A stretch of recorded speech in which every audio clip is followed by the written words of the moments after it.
We're all just living in the moment of being positive, and there's like people called haters. No, Cindy, one more thing. And we give them positivity. Let's go. Stop. You see, I can't even get a minute. Bye. Your treat me kind, sweet His mother is black, and he grew up in Harlem. Actually, they lived in the Bronx first, then he grew up in Harlem. He grew up as an African-American man. He served this country.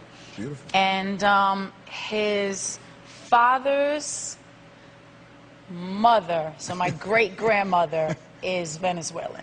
I do want to say happy birthday because you had a birthday recently, so congratulations, and I hope you had a lovely day. I only have anniversaries, darling. I only have anniversaries. It was my 12th birthday, so you know I'm eternally 12, darling, as are we all.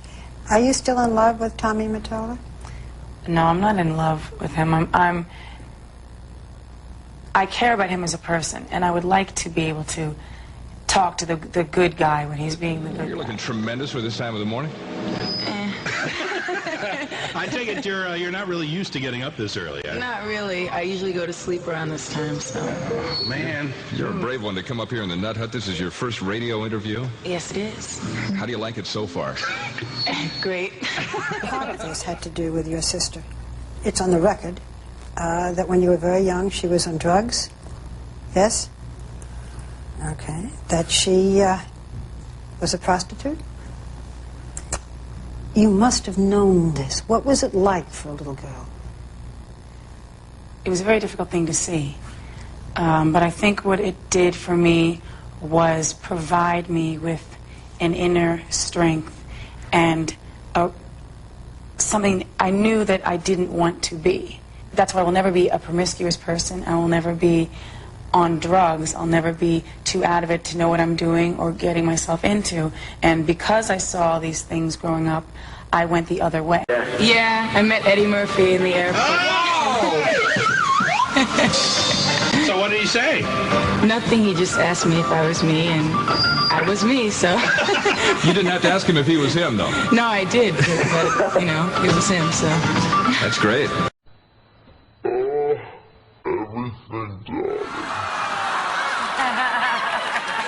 That's Cha-Cha, the mama. That's Dolomite, the puppy. Good morning, Z100. This is David. Yeah. You're on with Mariah Carey. Hi, Mariah. Uh-huh. How are you doing? Good, how are you? Do you need any dancers? I'm here with my three friends.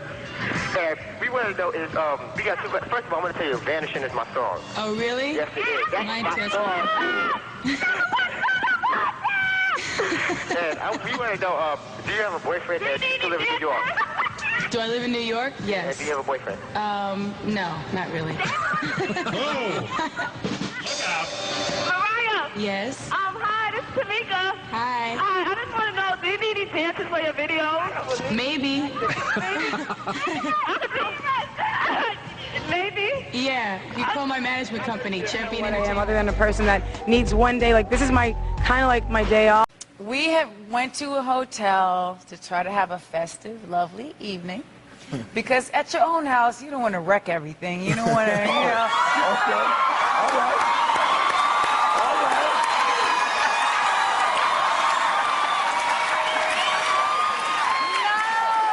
All right. Everybody knows I'm a good girl. The moment when I wore the dress was probably the least stressful moment out of the whole relationship. So it was like, I don't really associate the dress with the agony of the rest of the situation. But no, there are a few good moments. Let me not, you know, be bitter or whatever. It's over, and it's the emancipation of Mimi. But the concept for the wedding aspect of the video came like 2 days before the actual video. So where could we find another wedding dress that fit right, that had a 27-foot long train? And it was just sitting there collecting dust in storage. So I said, might as well bring it out, throw it on, whatever.